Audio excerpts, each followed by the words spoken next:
Hi friends, ಎಲ್ಲರಿಗೂ ಮತ್ತೊಮ್ಮೆ ನನ್ನ ಚಾನಲ್ಗೆ ಸ್ವಾಗತ. ಇವತ್ತಿನ ವಿಡಿಯೋದಲ್ಲಿ ಯಾವುದೇ ಅಡುಗೆ ರೆಸಿಪಿ ಅಪ್ಲೋಡ್ ಮಾಡ್ತಿಲ್ಲ. ಅದ್ರ ಬದಲಿಗೆ ನಮ್ಮ ಮನೆ ಹತ್ರ ಬರೋ ಗುಬ್ಬಚ್ಚಿಗಳಿಗೆ ಯಾವ ರೀತಿ ನಾವು ಕಾಳುಗಳನ್ನ ಹಾಕ್ತೀವಿ ಅನ್ನೋದನ್ನು ಈ ವಿಡಿಯೋದಲ್ಲಿ ತೋರಿಸ್ತಾ ಇದ್ದೀನಿ. ನೋಡ್ತಾ ಇರ್ಬೋದು, ಗ್ರಿಲ್ಲಲ್ಲೆಲ್ಲ ಸ್ವಲ್ಪ ನಾವು ಒಂದು ಗಿಡನ ಹಾಕ್ಸಿದ್ದೀವಿ. ಅದರಲ್ಲಿ ಆರೆಂಜ್ ಕಲರ್ ಹೂವು ಬಂದಿದೆ. ಈಗ ಸೀಸನ್ ಅಂತ ಕಾಣುತ್ತೆ, ಅದಕ್ಕೋಸ್ಕರ ಅಷ್ಟು ಸುಂದರವಾಗಿ ಕಾಣುತ್ತೆ. ಇದ್ರ ಮಧ್ಯದಲ್ಲೇ ಗ್ರಿಲ್ ಮೇಲೆ ಒಂದು ತಟ್ಟೆ ಕಟ್ಟಿದ್ದೀವಿ. ಗ್ರೀನ್ ಕಲರೇ ನಾವು ಕಟ್ಟಿದ್ದೀವಿ, ಅದು ಗಿಡದ ಥರನೇ ಫೀಲ್ ಬರಲಿ ಅಂತ ಅಂದ್ಬಿಟ್ಟು ಅದರಲ್ಲಿ ನಾವು ಅಕ್ಕಿ ಮತ್ತು ನುಚ್ಚು, ರಾಗಿ ಮತ್ತು ಜೋಳನ ಹಾಕ್ತೀವಿ.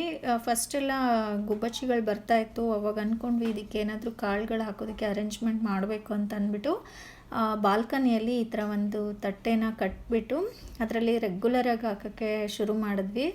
ಅದಾದಮೇಲೆ ಪ್ರತಿದಿನ ಸುಮಾರು ಪಕ್ಷಿಗಳು ಬರೋಕ್ಕೆ ಶುರುವಾಯಿತು. ಈಗ 3 ಟೈಮ್ಸ್ ಬರುತ್ತೆ, ಬೆಳಗ್ಗೆ, ಮಧ್ಯಾಹ್ನ ಮತ್ತು ಸಂಜೆ. ನಮ್ಗೆ ಅನಿಸುತ್ತೆ ಬೆಳಗ್ಗೆ ಬ್ರೇಕ್ಫಾಸ್ಟು, ಲಂಚ್ ಎಲ್ಲನೂ ಇಲ್ಲೇ ಮಾಡುತ್ತೆ ಅನ್ನೋ ಫೀಲಿಂಗ್ ನಮಗೆ.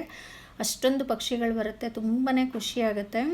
ಇದಕ್ಕೆ ನಾವು ನುಚ್ಚಕ್ಕಿ ಮತ್ತು ಸೊಸೈಟಿ ಅಕ್ಕಿ, ರಾಗಿ ಇದನ್ನೆಲ್ಲ ಹಾಕ್ತೀವಿ.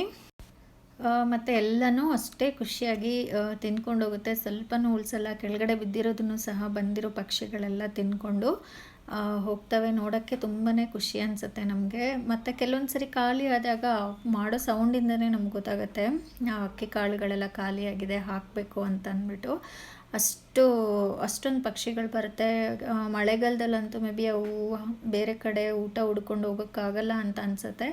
ಅದಕ್ಕೆ ಯಾವ ಕಡೆ ಅದಕ್ಕೆ ಧಾನ್ಯಗಳು ಸಿಗುತ್ತೆ ಅಂತ ಗೊತ್ತಿರುತ್ತೋ ಆ ಕಡೆ ಸುಮಾರು ಪಕ್ಷಿಗಳಿಲ್ಲಿ ಬರ್ತವೆ. ಒಂದು 50-60 ಗುಬ್ಬಚ್ಚಿಗಳು ಒಟ್ಟೊಟ್ಟಿಗೆ ಬರುತ್ತೆ ಕೆಲವೊಂದು ಸಮಯದಲ್ಲಿ.